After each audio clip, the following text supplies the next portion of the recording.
everyone, and welcome back to my channel where we discuss all things logistics. If this is your first time here, welcome, and go ahead and hit that subscribe button because you're going to love it here. To everyone else, welcome back. I know it has been quite some time.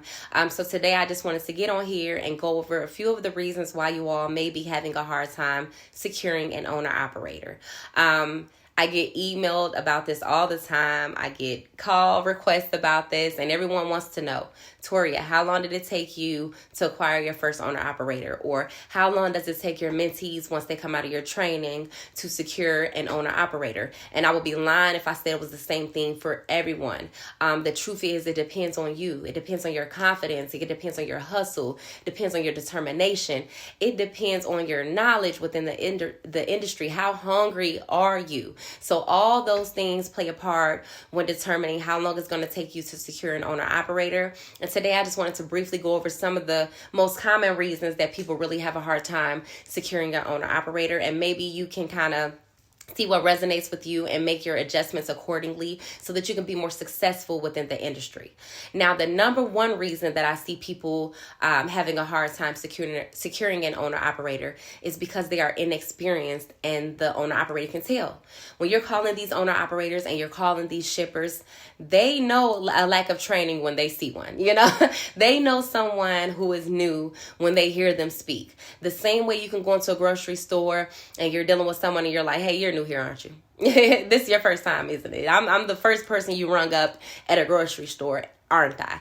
And the same way you know that is the same way they know that. So I'm all for self-studying, but if you can invest in some sort of training, even if not my own, I suggest that you do.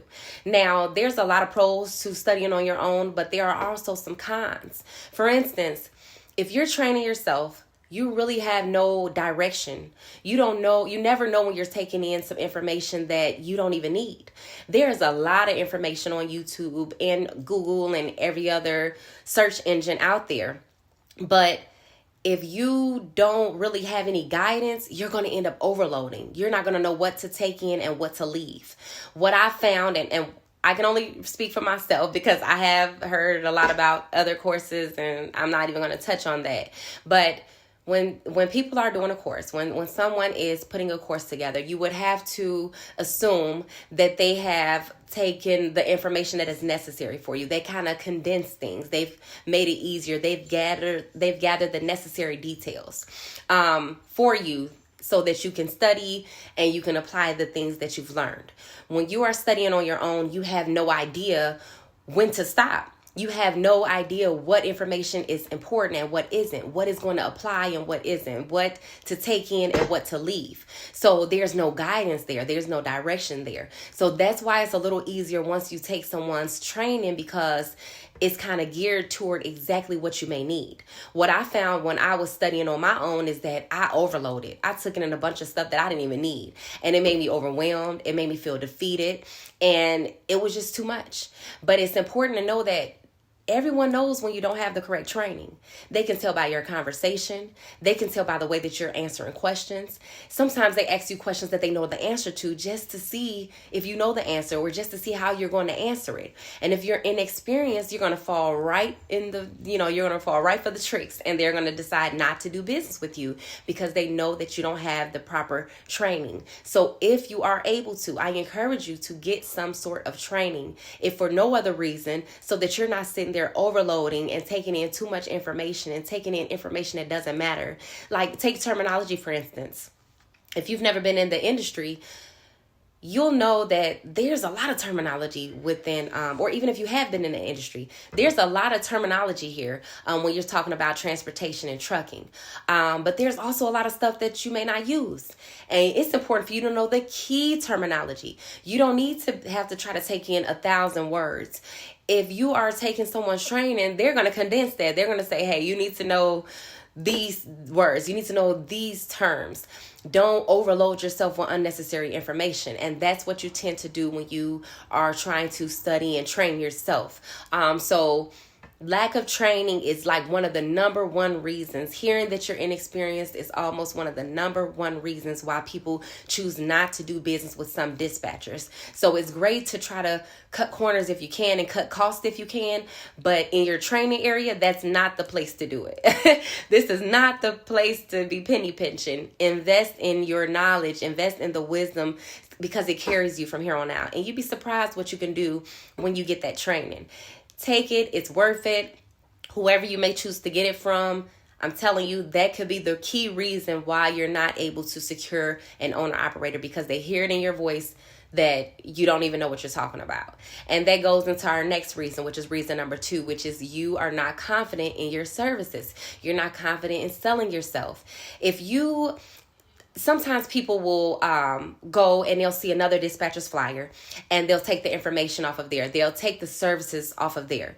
But if you're talking to a potential owner-operator that wants to do business with you and they're talking to you about your services, they may ask you to explain some of those services. For instance, I do weekly trip planning and I do load-by-load dispatching. But if they say, well, what does that mean?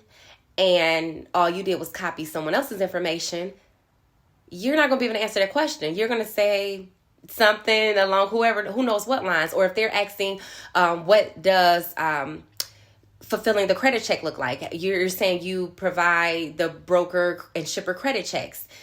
If you are not trained, you may think that that's a credit check like ours. You may think that's less like, okay, we need that tax ID number or that social security number. We need all of this information. That is not the same within this industry. So if they're asking you to explain the services you provide and you are unable to, there's a lack of confidence there. If they're asking you, what did you bring to the table? How are you going to help them? And you're not able to present yourself as an asset as opposed to a liability, this will cost you that owner operator. Because if you're not confident in yourself, how are you going to be confident enough to run their business? Because this is their bread and butter. And you're in charge of their loads. So they need to know they can trust you with that.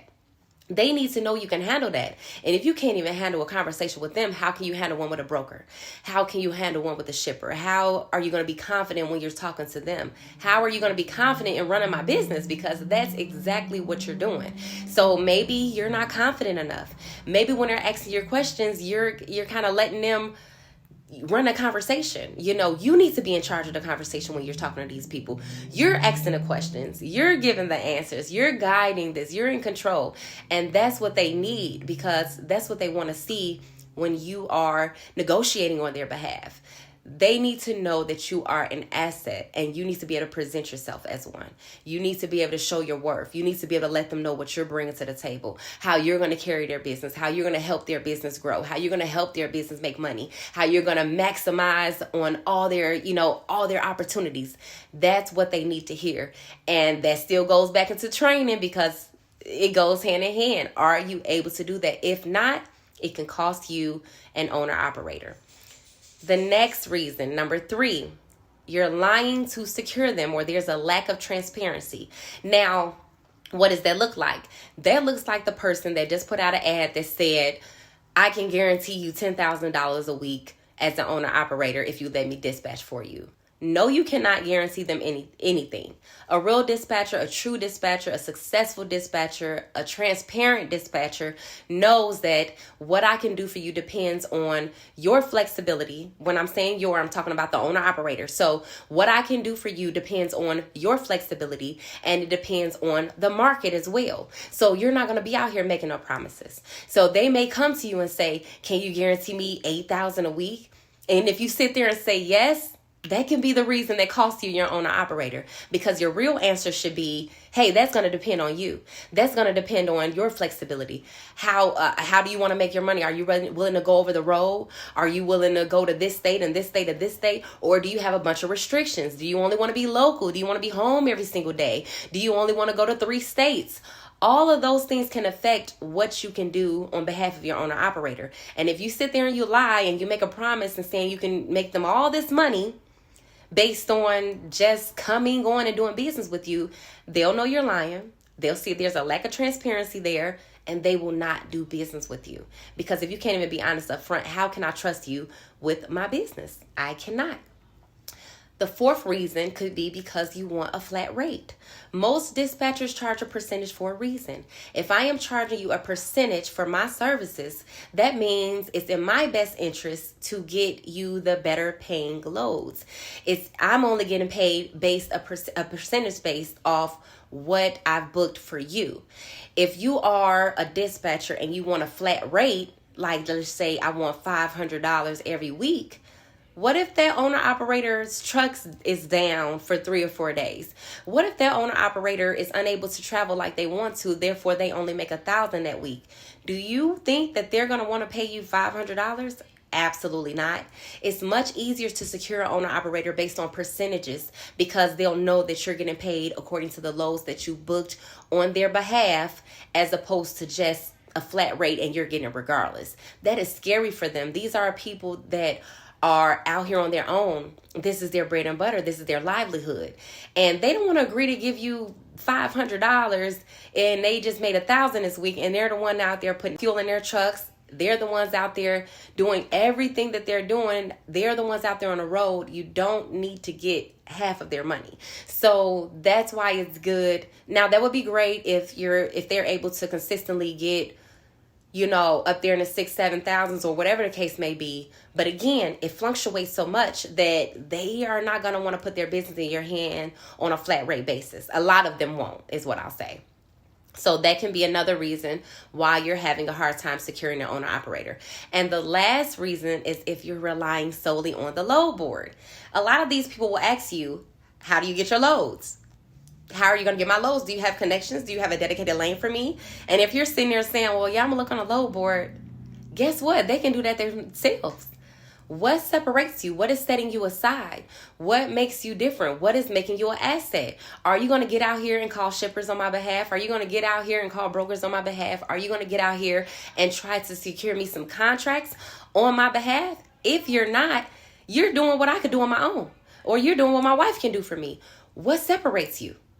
If nothing is separating you, they are not going to want to do business with you. So these are the main 5 reasons that I've seen that will scare an owner-operator off. This will scare them off. This will make them not want to do business with you because it's not an easy move for them. A lot of the time, they're already having a hard time thinking about inviting someone in to put their business in someone else's hand. And you need to be able to let them know that their business is safe in your hands and that you're going to do everything to the best of your ability. So maybe if you've been having a hard time, you may want to consider these things, and you may want to go back to the drawing board and say, okay, let me do some more studying. Let me invest in some training. Let me make some adjustments. I may want to charge a percentage now. I may not want to do this now. I may need to start building me some shippers list. I may need to start networking a little bit more so that I can make sure that I am an asset on this person's team and not a liability. So if you've enjoyed this video and you want to continue to educate yourself on all things logistics, please like, share, and subscribe. And also remember, with all things logistics, you are in business for yourself, but never by yourself. I'll see you next time.